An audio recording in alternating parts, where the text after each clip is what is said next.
y juntamente contigo nos resucitaste, Jesús. Tú fuiste el Cordero inmolado, el Cordero que fue sacrificado.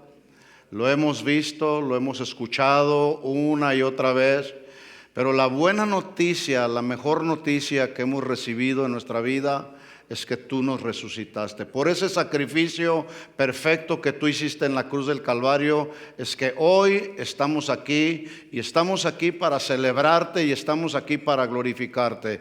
Tú eres el Rey de Reyes y eres el Señor de Señores. Tu nombre es Jesucristo. A Él sea la gloria, la honra y todo el honor. Dale un aplauso de alabanza a nuestro Rey y a nuestro Señor Jesús.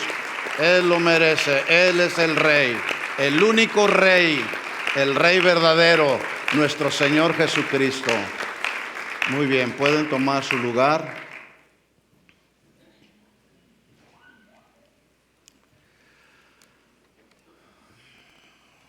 El título del mensaje, para quienes acostumbran a hacer sus anotaciones, usted lo va a ver enseguida en la pantalla.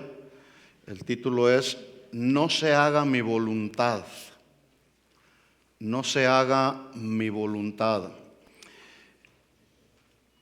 Este título, esta frase del mensaje es justamente una porción que está contenida en la oración que Jesús hizo estando en el huerto de Getsemaní.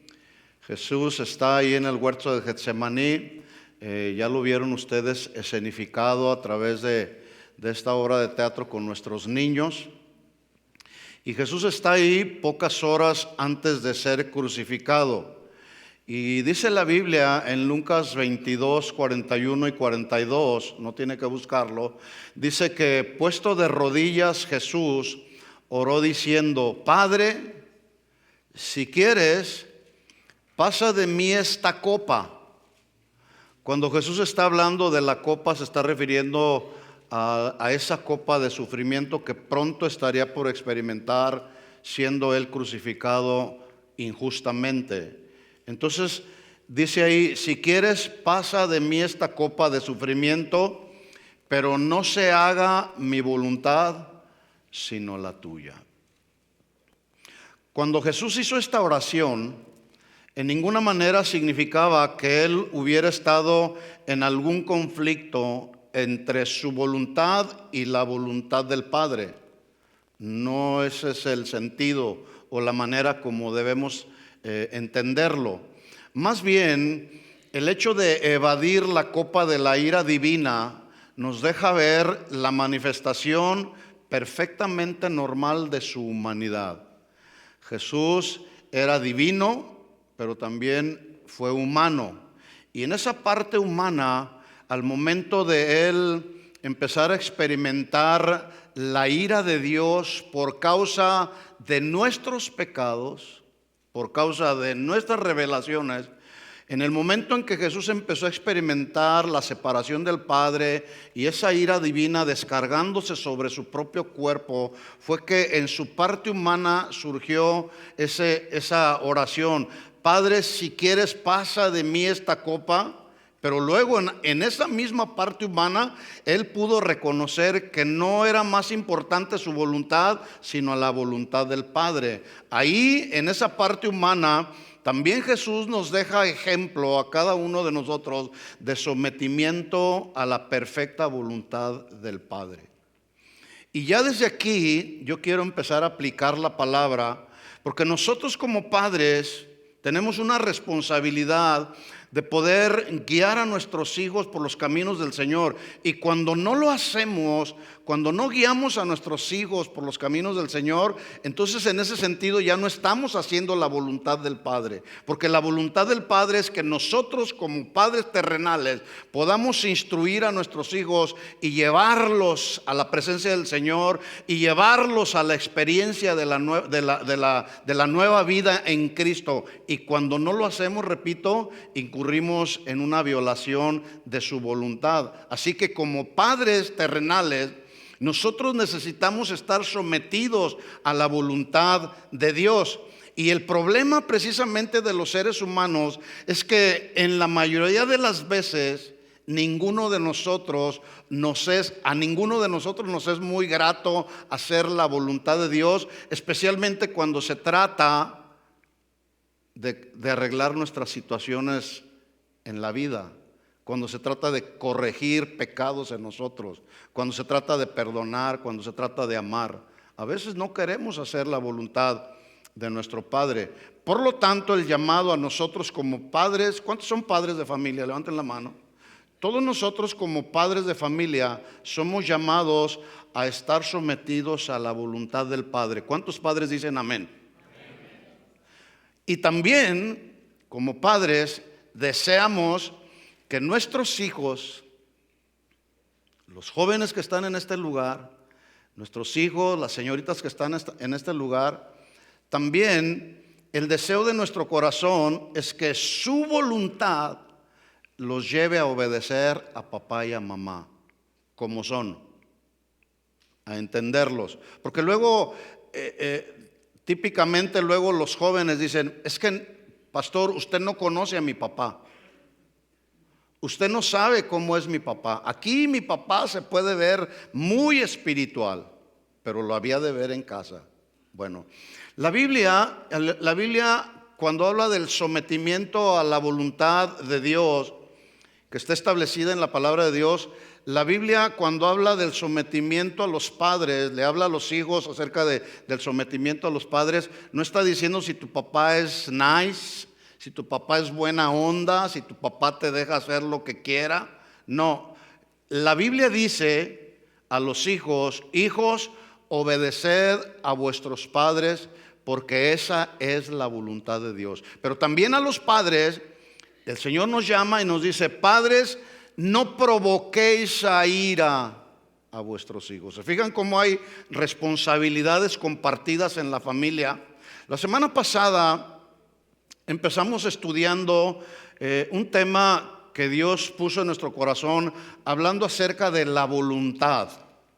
La voluntad es esa parte del alma tan complicada que Dios puso en todos los seres humanos para que funcionemos y hagamos decisiones. Escuchen esto, hagamos decisiones para bien o para mal. Todos en la vida hacemos decisiones todos los días. Hoy decidiste venir a este lugar. Eso lo hiciste de manera voluntaria. Nadie te puso una pistola y te dijo, tienes que ir a la iglesia. Levanten la mano a quien le pusieron una pistola y le dijeron, tienes que ir a la iglesia. A nadie. ¿Qué sucedió ahí? Nuestra voluntad nos lleva a venir y congregarnos para adorar al Rey de Reyes y Señor de Señores, a Jesucristo. Y esa fue una decisión que hicimos para bien. ¿Cuántos saben que es bueno adorar a Jesús? Bueno, como Jesús, como Dios fue quien instaló ahí en nuestro ser interior la voluntad, pues Él como nuestro creador y como nuestro formador, escuchen esto, Él es el único que nos puede ayudar a entender cómo es que funciona la voluntad. La voluntad, así como las emociones, son algo que Dios puso aquí en nuestro corazón, pero es muy complicado. Nosotros como personas humanas limitados, es muy complicado poder entender. Pero Dios, que es el que nos formó, Dios que es el que nos creó, Él sí sabe cómo funciona todas las partes que Dios puso en nuestro ser interior. El profeta Isaías, en el capítulo 43, hablando al pueblo de Israel acerca de sí mismo, Isaías, hablando de parte de Dios, él escribió en el capítulo 43, versículo 1. Ahora dice, así dice Jehová. ¿Quién dice? Jehová, Dios, creador tuyo, oh Jacob. O sea, el nombre de Jacob fue cambiado por Israel, para referirse a la nación de Israel y a nosotros como el Israel espiritual. Dice Jehová, creador tuyo y formador tuyo. Déjame decirte, antes de continuar, que el mono no fue nuestro creador ni nuestro formador, como algunos suponen, que de allá viene nuestra descendencia. Los que supongan así pues allá su creencia. Para nosotros los que creemos en lo que dice Dios, en la palabra de Dios, dice ahí que Él es mi creador, que Él es mi formador tuyo, oh Israel. No temas, dice, porque yo te redimí, te puse nombre y mío eres tú. ¿Cuántos son del Señor ya? Si tú todavía no eres del Señor por causa de haber aceptado a Jesús como tu Señor y Salvador y todavía no eres llamado hijo de Dios, este es el día de salvación. Hoy tú puedes tener la oportunidad de recibir a Jesús como tu Señor y Salvador y tener a Dios el Padre como tu Padre, ¿sí? Porque hoy es día de salvación. Así que Dios, como el Creador, es el único que tiene todo el poder para crear o para hacer algo de la nada. Así es Dios. Dios es soberano y Él puede hacer de la nada algo, ¿sí? Eso significa precisamente el verbo crear cuando se refiere a Dios. Que Dios como creador puede hacer algo de la nada. Por ejemplo, Dios como formador de nosotros tiene todo el poder para darle la forma deseada a lo que Él quiere. Por ejemplo, en Génesis capítulo 2, versículo 7 dice que del polvo de la tierra Dios formó al hombre. Él es el creador, Él es el formador. Imagínense la escena, ¿no? Así como el alfarero que le da forma a una pieza, así Dios nos dio forma. Y luego la buena noticia es que esa pieza que Dios formó del polvo de la tierra no quedó ahí como una mera estatua inerte, sin sentido. Dice la Biblia que Dios sopló sobre ese hombre creado a su imagen y a su semejanza del polvo de la tierra, sopló en él aliento de vida. Y entonces fue el hombre un ser viviente. Cuando tú y yo venimos a los caminos del Señor, estábamos muertos en nuestros delitos y nuestros pecados, ¿sí? Pero cuando venimos a los caminos del Señor, resucitamos a una nueva vida en Cristo. Y ahora tenemos vida. Ahora tenemos el aliento espiritual de Dios que nos ha dado una vida espiritual. ¿Cuántos están agradecidos de tener esa vida espiritual? Solamente Dios lo pudo haber hecho. Así que Él, como nuestro creador y formador, Él nos dice: no temas, porque yo te redimí, yo te rescaté, yo pagué el rescate por ti a través del sacrificio que ya vimos que hizo Jesús en la cruz del Calvario. Y luego dice Isaías: y te puse nombre, mío eres tú. Esto es una convicción que debemos de tener todos los hijos de Dios. Así que la voluntad, ya lo dije y lo vuelvo a repetir hoy, se define, escuchen bien esto, la voluntad se define como la capacidad que tiene toda persona de decidir con libertad lo que quiere o lo que no quiere. Cada quien decide. Por eso Dios puso una voluntad aquí en nuestro ser interior, en el alma. Tú decides qué es lo que quieres, tú decides qué es lo que no quieres, tú decides cómo vivir la vida, como cristiano o como mundano, tú lo decides. Tú decides dar buen fruto. El cristiano da buen fruto, el no cristiano da mal fruto, pero eso cada uno de nosotros lo decidimos. La voluntad de decidir también tiene que ver con lo que hacemos o lo que no hacemos. Tú decides hacer lo que haces o decides no hacer lo que estás haciendo. Cada quien en la voluntad determina lo que habla o lo que no habla, maldición o bendición. Cada quien lo determina. En la voluntad tenemos la libertad también para pensar o dejar de pensar. Es decir, tú decides lo que piensas, tú decides lo que no piensas. Piensas, tienes pensamientos de acuerdo a Dios o tienes pensamientos de acuerdo a este mundo. Cada quien decide. Con estas afirmaciones que acabo yo de hacer, el propósito que yo quiero que veamos es que el verbo querer está asociado con la voluntad. Si tú quieres, puedes vivir agradando a Dios. Si no quieres, no, pero allá tú, allá cada quien su religión, ¿verdad? Ya estudiamos entonces algunos ejemplos en la Biblia del papel tan crucial que juega la voluntad en la vida del ser humano. Y al estudiar algunos ejemplos la semana pasada nos dimos cuenta del potencial tan tremendo que tiene la voluntad para llevar a las personas, por un lado, a hacer la voluntad de Dios, o por otro lado, tu propia voluntad. Tú joven, señorita que estás aquí, tú decides en tu corazón, aún desde pequeños. Obviamente el deseo de nosotros como padres, el deseo de nosotros como iglesia es que nuestros niños desde pequeños vayan haciendo la voluntad de Dios. Ese es el deseo. Por eso Salomón, escribiendo acerca de la instrucción importante que se le debe de dar a los hijos, él escribió diciendo: instruye, le habla a los padres, instruye al niño en el camino de Dios, y cuando fuere viejo no se apartará de él. Pero va a llegar un momento en que tú, joven o señorita que estás aquí, vas a tener que tomar una decisión. O eres cristiano o eres impío o mundano. Cada quien decidimos. Por ejemplo, vimos el ejemplo la semana pasada acerca del hijo pródigo y concluimos que la voluntad, su voluntad del hijo pródigo lo llevó a caer en lo más bajo, que era comer alimento de cerdos. Y yo no sé si usted sabía, pero para un judío comer alimento de cerdos era algo tremendamente inmundo y despreciable.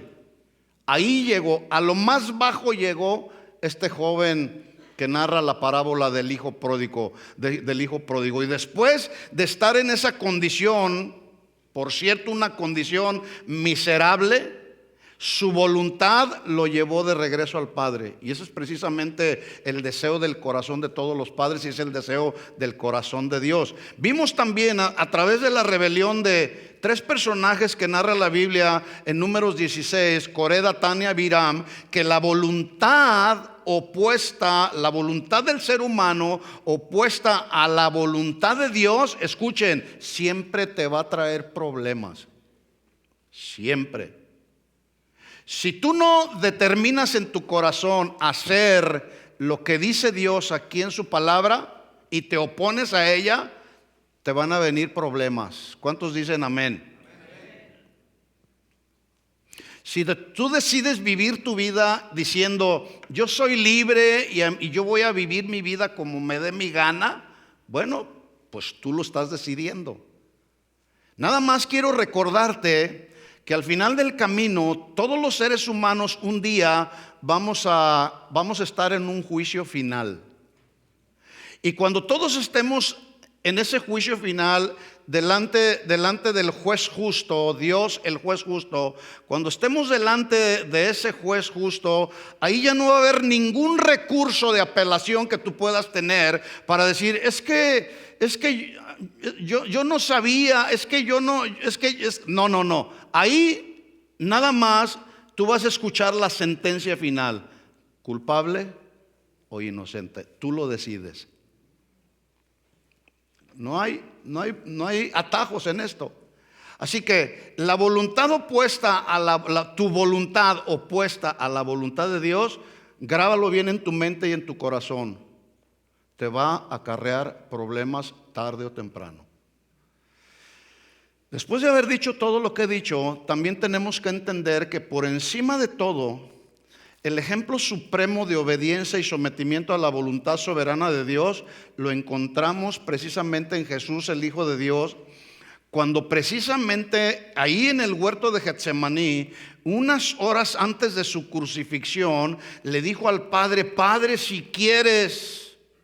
Ahí está el verbo asociado con el verbo querer asociado con la voluntad. Si quieres, te pido que quites esta copa de sufrimiento de mí. Sin embargo, quiero que se haga tu voluntad y no la mía. Bueno, hoy domingo es domingo de resurrección. Debo aclarar que el calendario judío, en relación al calendario gregoriano, que es el el que nos guía a todos nosotros en la actualidad, en la mayoría de los casos no coincide, ¿sí?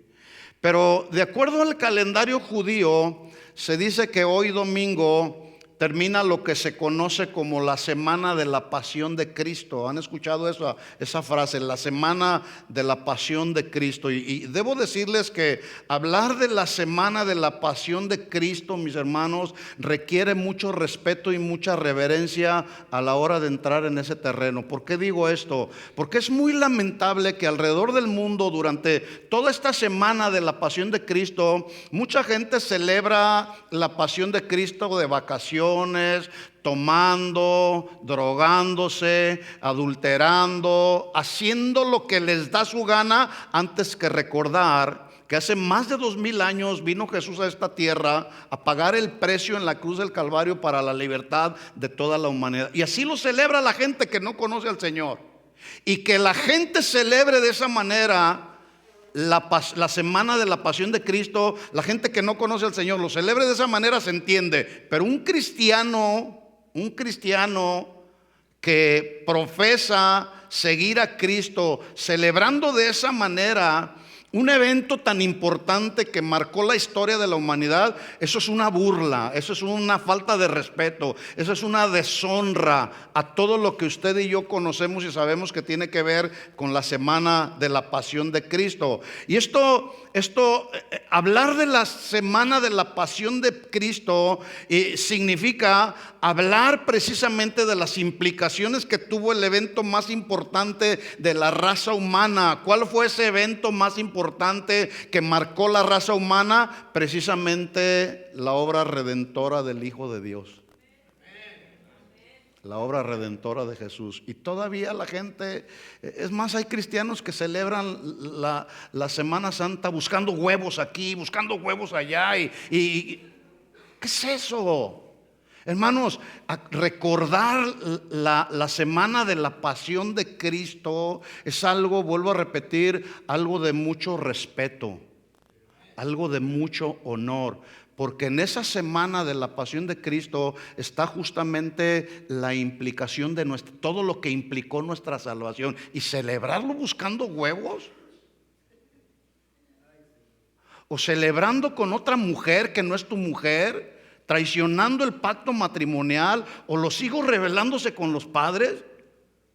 Eso es una falta de respeto a aquel que vino a salvar a toda la raza humana. Jesús, que vino a salvar a personas tan vilmente pecadoras como tú y como yo.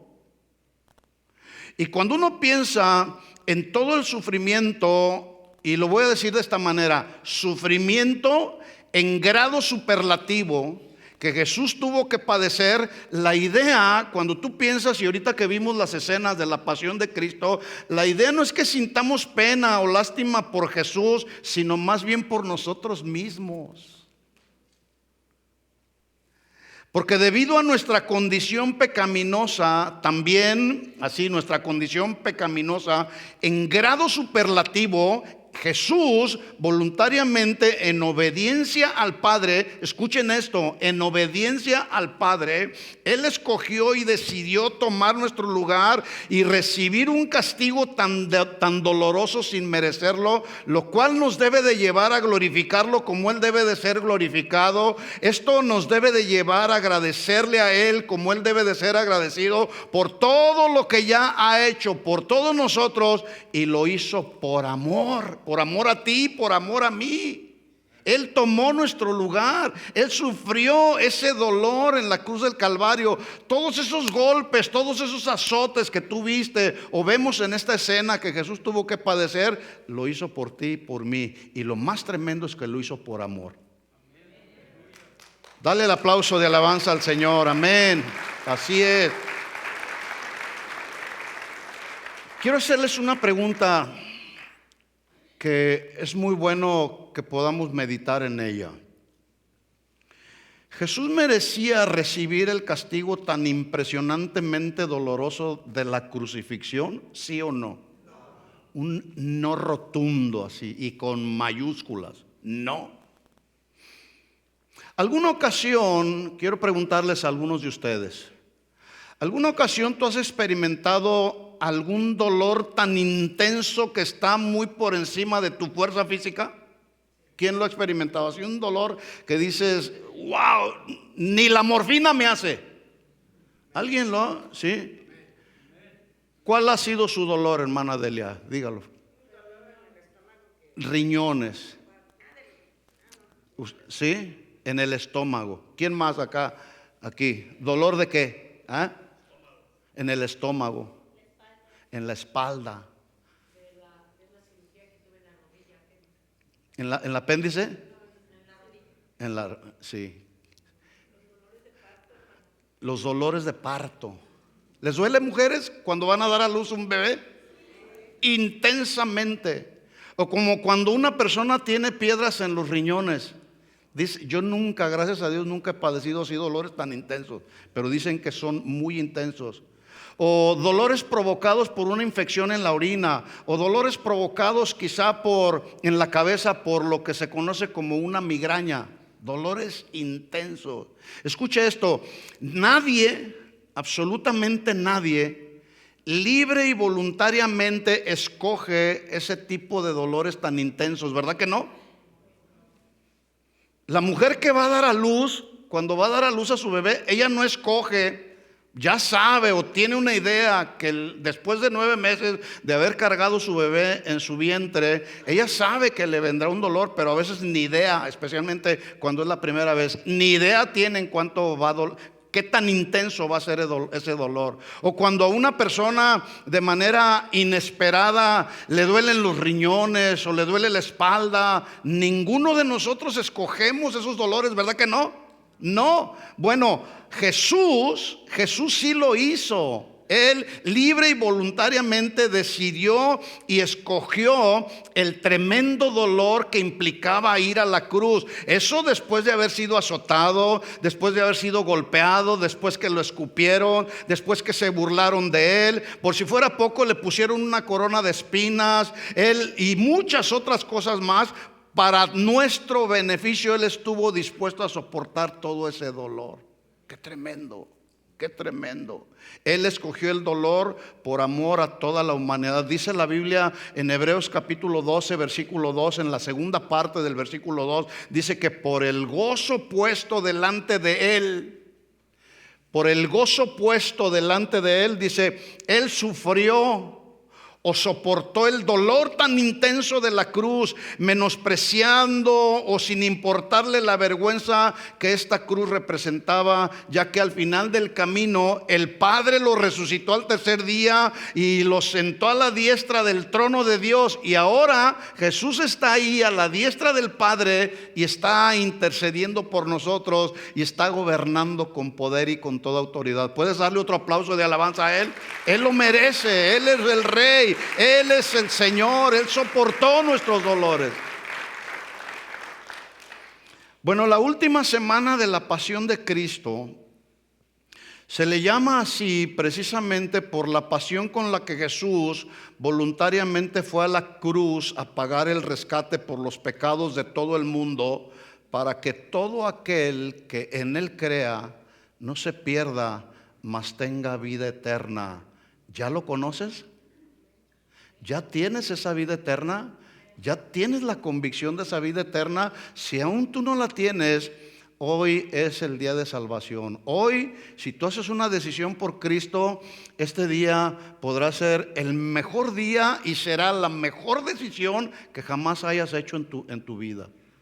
Decidirte por Cristo. La semana de la pasión de Cristo contiene varios eventos que no solamente son memorables, sino admirables y extraordinarios, y tú y yo debemos de recordarlos, vuelvo a repetir, no para condolernos de Jesús, sino para llenarnos de gratitud. Y lo voy a decir de esta manera: llenarnos de gratitud, de una gratitud exuberante, abundante, por el acto de misericordia y bondad a nuestro favor.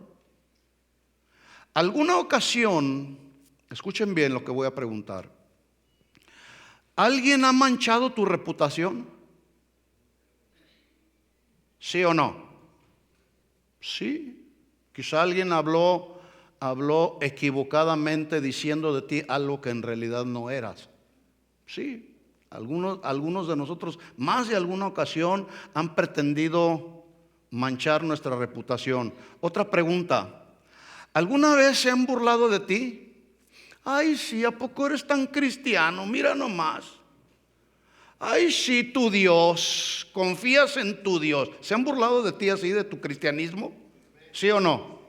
Sí, sí. ¿Alguna vez alguien te ha acusado injustamente diciéndote eres culpable? Culpable. Eres culpable. ¿Alguna ocasión te han acusado? Sí. A más de alguno, quizá alguien nos ha acusado injustamente.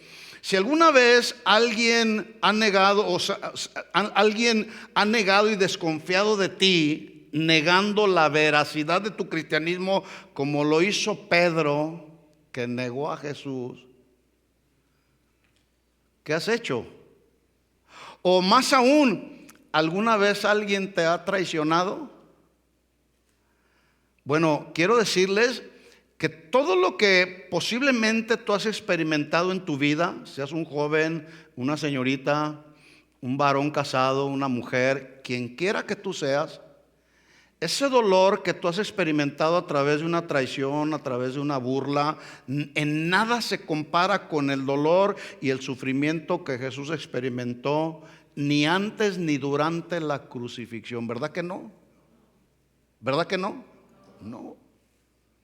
Yo quiero que veamos así rápidamente, como suelo decirlo, abuelo de pájaro, lo que pasó tan solo en una semana, y de ahí vamos a aprender algunas cosas y las vamos a aplicar a nuestra vida. En la última semana de Jesús. Número 1, fue la semana en que Jesús purificó y echó fuera a los mercaderes que habían convertido su casa en una cueva de ladrones. Por lo tanto, aquí ya podemos aplicar. Dice la Biblia que ahora nosotros somos el templo de Dios. Y la pregunta es, ya de manera más personal, ¿cómo está tu templo? Porque un día puede venir Jesús a tu vida y sacar a todos esos mercaderes que han convertido tu casa, la casa de Dios, en una cueva de ladrones. Porque la casa de Dios, la cual es de Él, debe de estar limpia y purificada. Y ya de ahí aprendemos. Todo eso sucedió en la semana de la pasión de Cristo. Número 2, la semana de la pasión de Cristo, él ahí habló acerca de los últimos tiempos. Enseñó muchas cosas, incluyendo señales que habrían de hablarnos en los postreros días de su segunda venida. Muchas de esas señales, quiero decirte, que ya las estamos viendo frente a nuestros ojos. ¿Sí o no? Bueno, esas señales y esas advertencias las habló Jesús en esa última semana. Fue la semana en que Jesús participó de la última cena con sus discípulos, ahí en el aposento alto. Y fue ahí mismo, en ese aposento alto, donde Jesús anunció la traición de Judas. No sé quién fue el Judas aquí, el de los 12. Pero había un Judas ahí, por aquí había un Judas, ¿verdad? Bueno, ese día de la cena del Señor, ahí Jesús anunció la traición del Judas. Fue la semana en que Jesús predijo también la negación de otro de sus más cercanos discípulos llamado Pedro. Que no nos encuentre el Señor allá afuera hablando de ser cristianos y negándolo a la hora de la verdad. O eres cristiano o eres mundano. Declaras que eres cristiano, declaras a Cristo, proclamas a Cristo, o mejor callado. Porque los cristianos debemos proclamar a Cristo, ¿sí? Y debemos proclamar que Él murió, Él fue sepultado, pero al tercer día resucitó y un día nos glorificará, ¿sí? Fue la semana en que Jesús... La semana en que fue al huerto Jesús para orar mientras esperaba la hora de su llegada, y ahí en su parte humana le pidió a sus discípulos que lo apoyaran en oración y estos se quedaron dormidos. Fue la semana en que Jesús, después de haber sido traicionado por Judas, fue arrestado y sometido a varios juicios ante los principales sacerdotes, ante Poncio Pilato y Herodes. Ahí Fue en esa semana. Fue la semana en que la multitud lo acusó y gritó de él injustamente: crucifícalo, crucifícalo. ¿Cómo gritaron? Díganlo: crucifícalo. Fue la semana en que tomó lugar, ahí, en esa semana, tomó el lugar Jesús de un verdadero delincuente y asesino llamado Barrabás, que nos representaba a toda la humanidad. Fue en esa semana. Fue en esa semana en que Jesús fue azotado a mano de los soldados romanos y luego se vio obligado a llevar su propio instrumento de ejecución, la cruz, con la ayuda de un hombre llamado Simón de Cirene. Y aquí voy a hacer un paréntesis, porque es muy interesante. A veces vemos así rápidamente la semana de la pasión de Cristo y vemos a todos los personajes que están involucrados en la cruz. Pero es interesante y quiero resaltar que tres de los principales actores en el drama de la pasión de Cristo se relacionan no solamente con la cruz, sino también con nosotros mismos. Por ejemplo, vemos a Judas, que con su traición provocó la cruz. Y el hecho es ese provocar la cruz llevó al hecho directamente de que Barrabás escapara de la cruz y así consiguiera, a expensas de Jesús, consiguiera su libertad. Y ese Simón de Cirene, que fue el que cargó la cruz y la llevó hasta el Gólgota para Jesús, ahí están estos tres personajes, ¿sí? Ahí está Judas, está Barrabás y está Simón de Cirene. Y de aquí aplicamos: como Judas, nosotros provocamos la cruz con nuestros pecados, pero así como Barrabás, también escapamos de la cruz o del justo castigo que nosotros merecíamos, gracias a que Jesús un día tomó nuestro lugar, para que así como Simón de Cirene, también cada uno de nosotros estamos llamados a tomar nuestra cruz cada día y seguir a Jesús hasta el final de los días.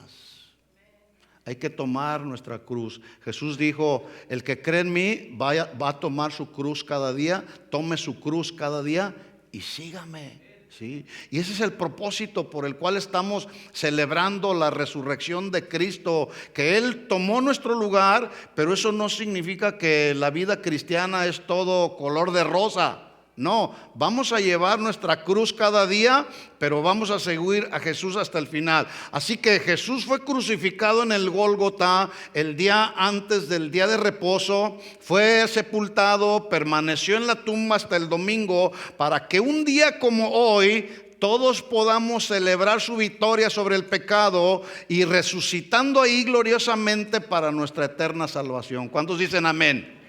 Sí, ahí Jesús termina en la cruz, dice: consumado es. El hecho que el Padre le mandó, ahí se terminaba, ¿sí? Por eso es que de ahí el Señor estuvo en la tumba, pero al tercer día resucitó. Fue en la semana de esa pasión que Jesús reveló verdaderamente su pasión por nosotros, sufriendo voluntariamente en nuestro lugar. A veces los hijos no quieren sufrir por falta de obedecer a papá y a mamá. A veces como cristianos no queremos experimentar sufrimientos. La vida cristiana no significa ausencia de problemas. La vida cristiana significa que en medio de los problemas podemos tener paz, podemos tener seguridad, podemos tener la gracia de Dios que nos ayuda a seguir adelante hasta el final de la carrera. Eso significa ser cristiano. Por lo tanto, la pregunta para cada uno de nosotros: ¿cuál debe de ser nuestra actitud al recordar esa semana de la pasión de Cristo? ¿De vacaciones? ¿Buscando huevos? ¿Haciendo esto o aquello que no tiene nada que ver con lo que Jesús estableció en su palabra? La respuesta es: la actitud que cada uno de nosotros como cristianos debemos de tener al poder recordar la semana de la pasión de Cristo es nada más y nada menos que de respeto, de reverencia, debido a todas sus implicaciones. Debemos ser apasionados en nuestra adoración a Jesús. Debemos también ser apasionados en nuestra proclamación del Evangelio. ¿Cuándo fue la última vez que le hablaste a alguien de Cristo? tus compañeros de la escuela, joven, señorita que estás aquí, ¿saben que eres cristiano?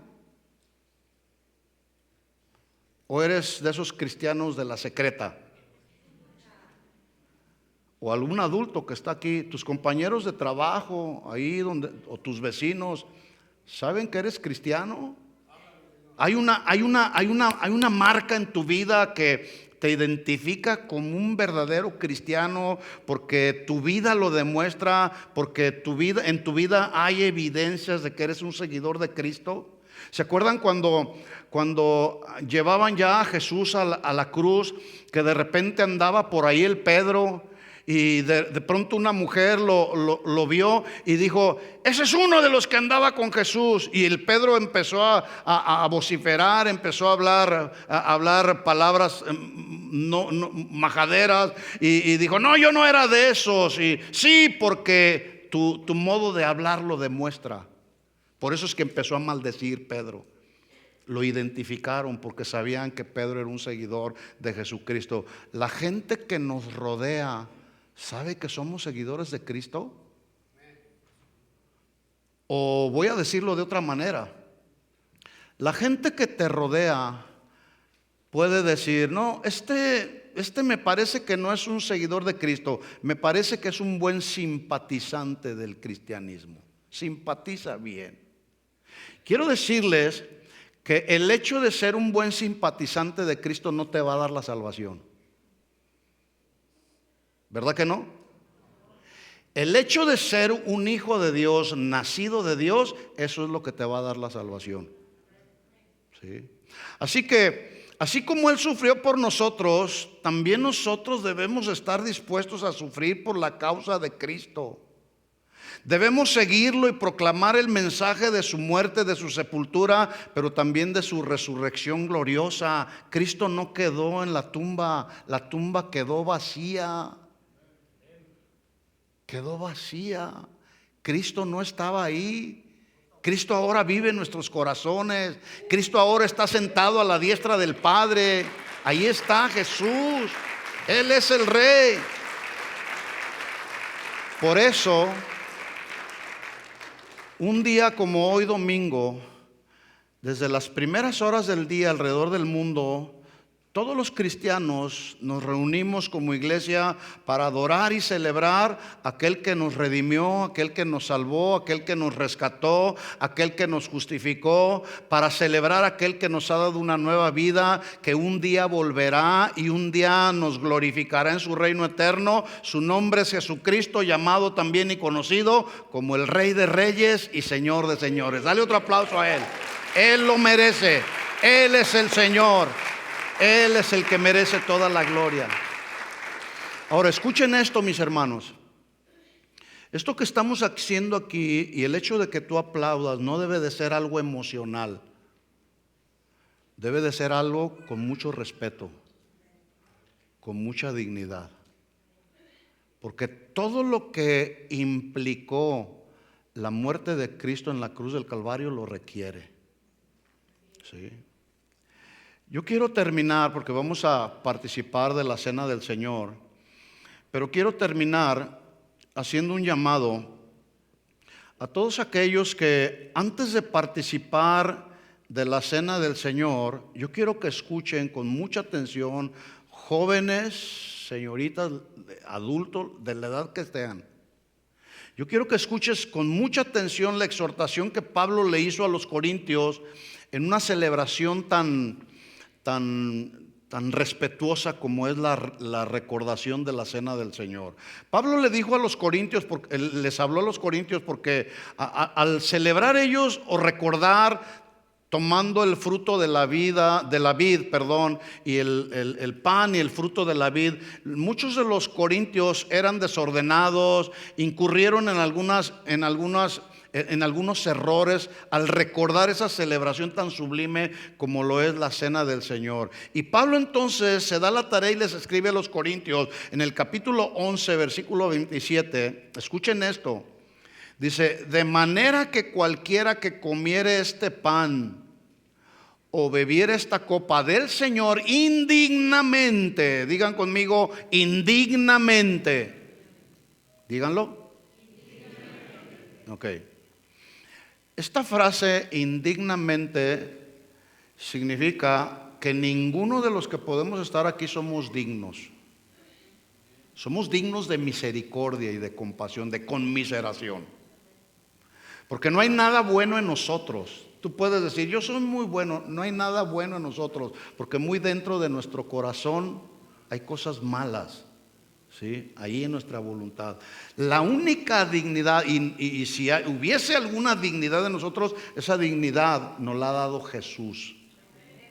Porque nosotros somos indignos. Entonces, dice Pablo, si alguno de ustedes comiere o bebiere esta copa del Señor indignamente, será culpado del cuerpo y de la sangre del Señor. Por tanto, versículo 28, pruébese, que significa, o examínese cada uno, tú y yo, examinémonos. Ahora, aclaración, lo que Pablo está diciendo, o lo que a lo que Pablo se está refiriendo ahí, Pablo no está haciendo una exhortación a abstenernos de participar de la cena del Señor. Muy importante es esto, Pablo no está diciendo absténganse cuando habla de la frase indignamente. No está diciendo abstente de participar de la cena del Señor. Por el contrario, Pablo está haciendo una invitación a la comunión y al arrepentimiento de nuestros pecados y de pecados no confesados. Está hablando Pablo acerca de, para participar de la cena del Señor, tenemos que hacerla con el respeto y la reverencia que el acto memorable requiere. Pablo se está refiriendo a que no tomes ligeramente el jugo de la uva y el pan, teniendo pecados de los cuales no te has arrepentido. Si es así, el llamado que está haciendo Pablo es precisamente al arrepentimiento. No, Pablo no está diciendo, como tienes pecados, como ayer maltrataste a tu esposa, o como ayer hiciste algunos actos pecaminosos en tu vida, no, pues ahora eres indigno. No, arrepiéntete. Arrepintámonos. Ese es el punto precisamente. Ponernos a cuentas con Dios, pero escuchen esto, no solamente hay que ponernos a cuentas con Dios, hay que ponernos a cuentas con el prójimo. ¿Con quién también? Porque sí, yo me puedo poner a cuentas con Dios y Dios nos perdona, porque así es Dios. La Biblia dice que Él es fiel y Él es justo para perdonarnos de todo pecado y de toda maldad. Así es Dios, Dios nos perdona. Pero también el siguiente paso es pedir perdón a quien has ofendido, a nuestro prójimo. Y no digas como aquel, ¿y quién es mi prójimo? Bueno, tu esposa que tienes a tu lado es tu prójimo. Joven, tu papá que tienes allá a tu lado, tu mamá, es tu prójimo. El hermano que tienes allá a tu lado es tu prójimo. Si ofendiste a tu prójimo, ponte a cuentas con él. Si te llenaste de amargura, ponte a cuentas con Dios y pide perdón. Si tienes resentimiento, odio, o si hay pleitos en tu vida contra la persona que sea, arréglate, ponte a cuentas con Dios. A eso es a lo que se está refiriendo Pablo cuando dijo: el que bebe la copa y come de este pan indignamente será culpable. Todos somos indignos, pero en la presencia del Señor tenemos la oportunidad de pedir perdón, sí o no, y Dios nos perdona. Pero también tenemos la responsabilidad de pedirnos perdón los unos para con los otros. Por eso el texto dice Pablo no dice absténganse. Dice Pablo, pruébese o examínese cada uno a sí mismo y entonces coma así del pan y beba de la copa. Hasta entonces. Así que yo voy a pedirles que se pongan de pie un momento, por favor. O ahí sentado, sea el joven, sea la señorita. Yo quiero que tomemos unos minutos para que te examines a ti mismo, para yo mismo examinarme. Y vamos a cerrar todos nuestros ojos. Si hay algo por lo cual tú tienes que pedir perdón, este es el momento. Si tú no has recibido a Cristo como tu Señor y Salvador y quieres recibirlo también. Este es el momento precisamente para que tú puedas decirle: ven a mi vida, Señor, y cámbiala. Borra todos mis pecados, borra todas mis rebeliones. Este es el momento. Toma un tiempo, pídele perdón a Dios y tenlo por seguro que Dios te va a perdonar de cualquier pecado. Pero también tienes que estar muy consciente que si a alguien le hiciste daño, si a alguien lo ofendiste, si a alguien lo traicionaste como traicionaron a Jesús, si a alguien maltrataste o si hablaste de alguien mal, pídele perdón. De eso se trata. Ese es el punto. Vamos a su presencia en arrepentimiento y fe. Lavemos nuestras vestiduras. Cierra tus ojos. Empieza a hablar con el Señor. Echemos ahí en el altar cualquier pecado que nos ha impedido consagrarnos y dedicarnos de una vez y por todas a Dios. Hoy el Señor está tocando a la puerta de tu corazón. El Señor lo está haciendo y el Señor te está diciendo: hijo mío, hija mía, yo estoy aquí a la puerta de tu corazón y estoy tocando. Quiero tener comunión contigo. Quiero perdonarte de todos tus pecados. Solamente tú tienes que decirle: Señor, ven a mi vida, cámbiala, perdóname, Señor.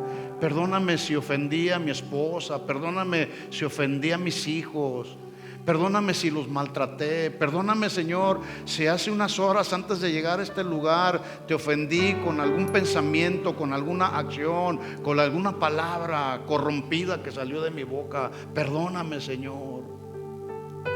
Perdóname, Señor, porque no he tratado bien a mi esposa, no he tratado bien a mis hijos.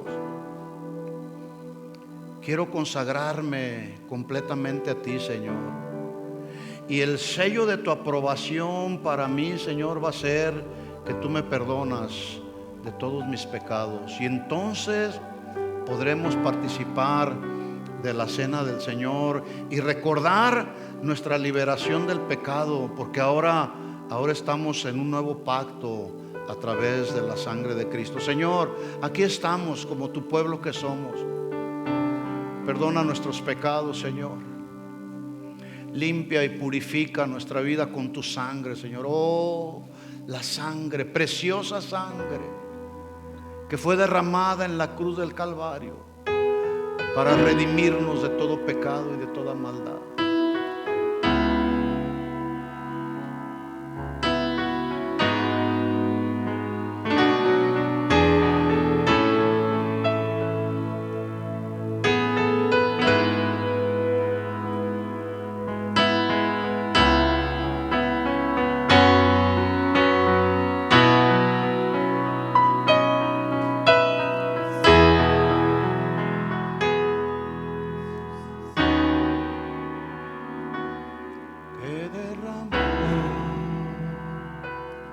Mi Redentor me limpia, me ha restaurado y todo pecado Él crucificó. La sangre, preciosa sangre que derramó mi Redentor, me limpia, me ha restaurado y todo pecado Él crucificó. Levanta tus manos y díselo al Señor: la sangre, preciosa sangre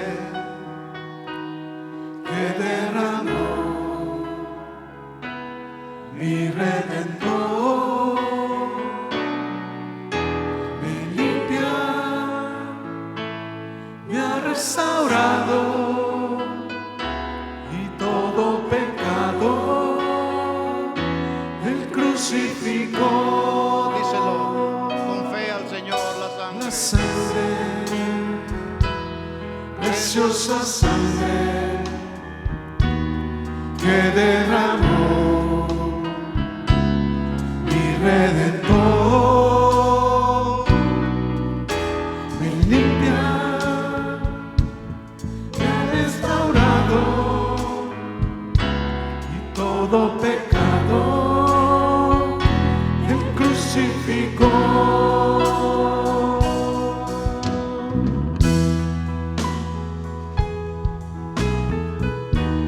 Voy a pedir a los servidores que vengan, que empiecen a repartir el jugo de la uva y el pan. Si tú ya te pusiste a cuentas con el Señor, entonces podrás participar del jugo de la uva y del pan y poder recordar que estos dos elementos representan la sangre y el cuerpo de Cristo entregado por nuestros pecados. ¿Cómo van a pasar? Pasen, empiecen a pasar de aquí de fila adelante. Los de ahí empiecen a salir por acá. Pasen, acérquense, vengan. Los que van a participar, tomen los dos elementos.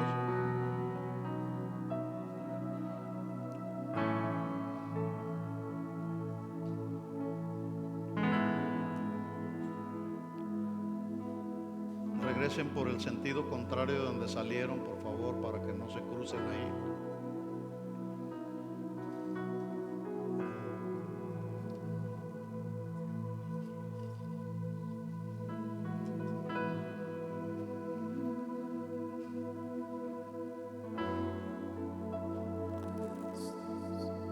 Regresen por el sentido contrario de donde salieron para que no se crucen. No se la tomen todavía, todavía no. Esperen instrucciones, por favor. Todavía no es tiempo de tomarla.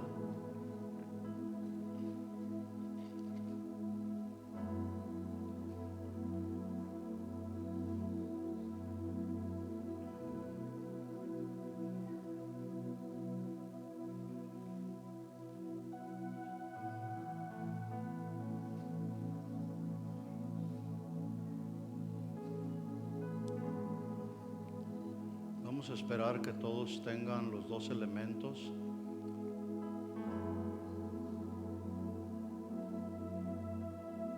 Mientras ahí con tus ojos cerrados, sigue meditando en tu vida,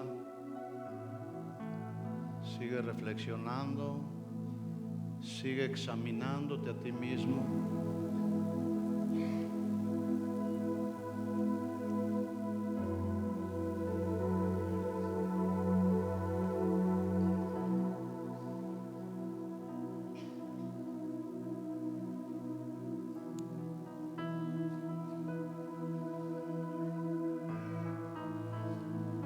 Acá de este lado falta un poquito del jugo de la uva. ¿Ya todos tienen los dos elementos?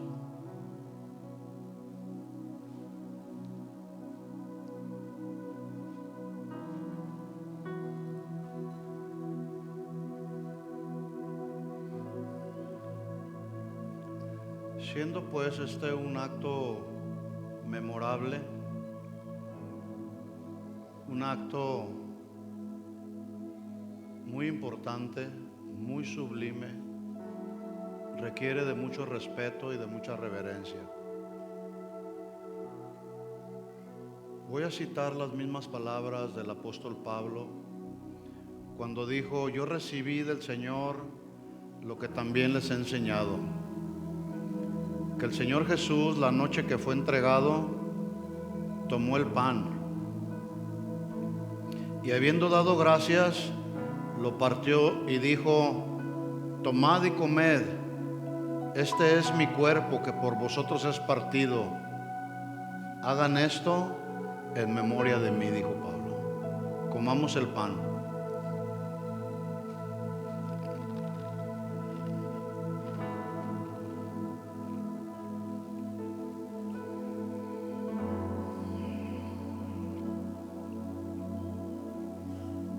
Asimismo tomó también la copa después de haber cenado y dijo: Esta copa es el nuevo pacto en mi sangre. Haced esto todas las veces que la bebiereis en memoria de mí. Así pues, todas las veces que comiereis este pan y bebiereis esta copa, la muerte del Señor anunciáis hasta que Él venga. Bebamos el jugo de la uva.